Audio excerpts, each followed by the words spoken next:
Alright, today we're going to go through why I hate my brand new 2022 Shadow Cruiser from Cruiser RV. Come with me. Again, brand new 2022. It is 2023 at the moment, so it is the previous model year, but I bought it brand new off the lot and I am the original owner. We'll start off with the awning. See the nice sunlight coming out of that? All the way down. Nice little holes everywhere. Well, you know, okay, that could come from hail, right? Explain that one. Explain that one right there. It happens to be in the middle of where this thing gets rolled up. Nope, not hail. Cheap awning. So, terrific on that. Very first thing, one of the first things I had to do this, I had to do a lot of repairs, is I had to take a little plastic piece off of here. I apologize for the noise. This is parked out by an airport. There's a little plastic ramp here that's supposed to kind of keep the door propped up when you shut it. Problem was, it was interfering with the door jamb, even with the stairs up, and this door stuck out about, I'd say, a half an inch to 3/4 of an inch from the frame. So the door wouldn't shut all the way. So I had to take that piece out, get rid of it, in order for the door to shut with the stairs up. All right, let's go on to the next thing. Let's talk about the leak I have in the P-trap here, which I just put a ton of pipe dope in, and it's still leaking. So, yep, see, right there. I was real thrilled about that. There's already water damage in that cabinet because of that leak after its first use. When I took that P-trap off, I found those. Isn't that nice? Just sitting there rusting away in the P-trap. Because what do you do with excess construction materials other than throw them in plumbing? First trip out, parking this in the driveway to get it all set up and ready. I try to fire this thing off of propane, won't fire. Click, click, click, click, woof. Click, click. It's almost like there's a buildup of propane without the ignition. So I went through so many different troubleshooting YouTube videos, everything to try and figure out why the heck this is not igniting. Come to find out, the burner was the igniter was too close to the burner. I didn't find that out until I tore the whole thing apart and put it back together, and then all of a sudden it was working again. Working like it should have from the first start. So, 5 hours spent on that. I will complain about a few design flaws that aren't huge deals, but seriously, a couple extra bucks. Hello. Couldn't have put in a lift strut here. Or magnet or anything to keep this up other than my head when I'm trying to get things in and out of that cabinet. Let's talk more about build quality. Let's go down to these drawers. Okay, not exactly aligned. It's an RV. I get it. But come in here. Okay, there seems to be a heavy gap between the drawer slider and that screw. Over here, it's nice and tight. All right, let's see what the next one looks like. Yep, tight gap, tight gap, tight gap, tight gap. I'm sorry, is this drawer smaller? Or did someone cut this opening too far? What causes this? So that's awesome. I wonder how long that's going to last before it decides to come loose. Another bit of build quality. Whatever, backsplash just needs a little bit of glue. After the first trip, nice window valances. Right here, that's starting to come down. There's barely anything holding that in at the moment. Come over here. Oh, that window valance just decided to take a vacation. It's gone. It fell clean out of the ceiling on my first trip down a dirt road. Oh dear, a dirt road. Couldn't handle it. And I have to use wider screws, fatter and shorter screws now to try and get this thing in there without pushing a screw all the way through the slide out. It's a nice little piece of trim right here. Doesn't have any nails in it until you get all the way down here. And there's 2 nails. Nothing. No staples the rest of the way. Cool. Okay. We have to tack that back in.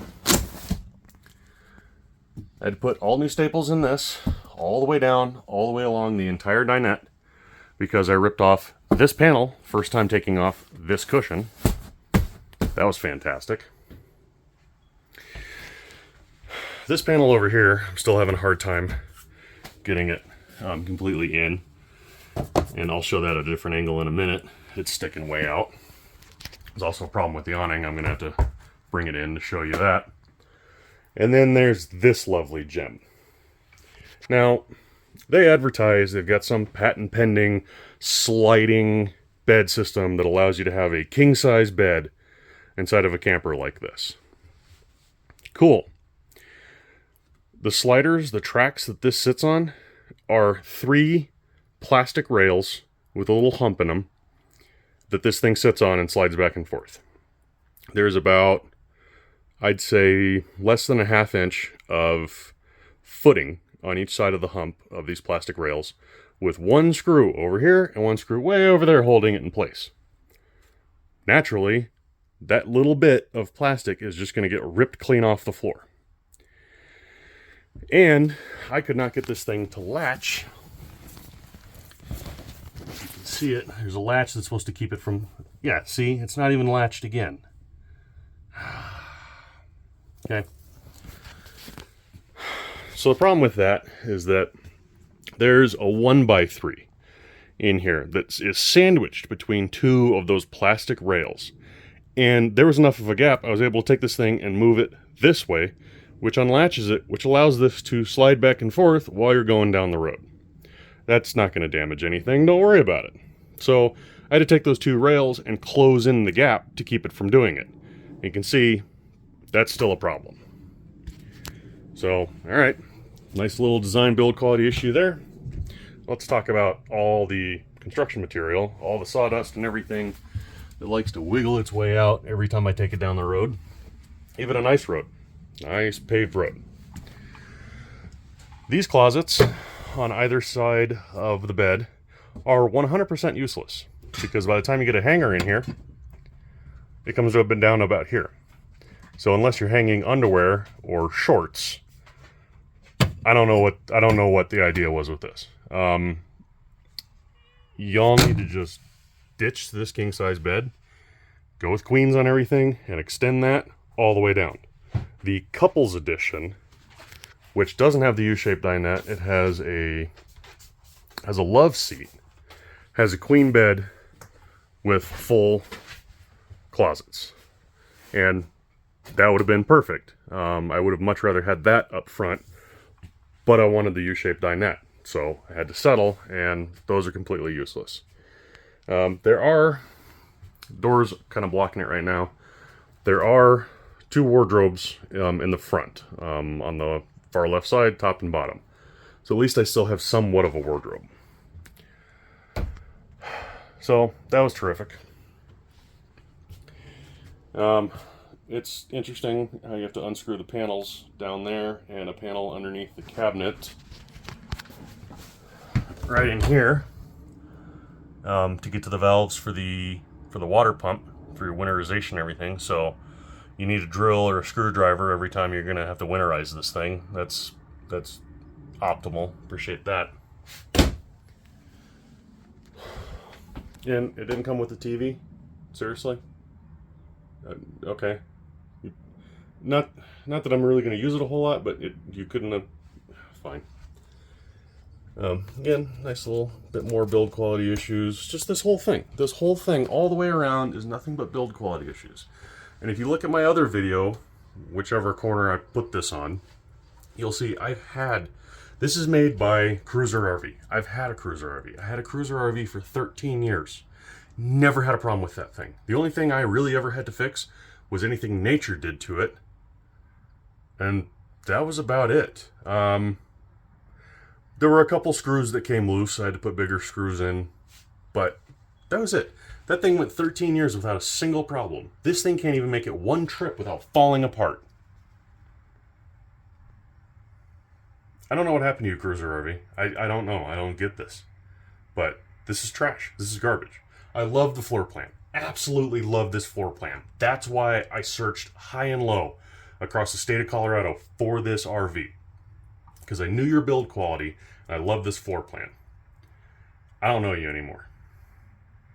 This is garbage. So I'll show you the awning and I'll cut the video. Okay, I realized I kept calling the slide out the awning, but look at me. It's 100 degrees in here. I'm trying to get things fixed before my next camping trip. I'm a little flustered. So we'll just go back to this. And this nice piece, it was loose all the way. You can see even all the way up to here.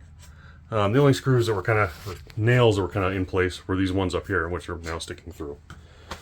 So I might as well just rip this thing off and completely redo it. And then someone explained to me how the awning seal just happens to get ripped, torn down, pushed out that way, right in the middle. What does that? So, first trip out, it's cold outside. I feel a nice draft coming right in here. So, cover that with a towel and then take this back to the dealership for that kind of warranty work. There's another problem too. Let's talk about dealership availability or location.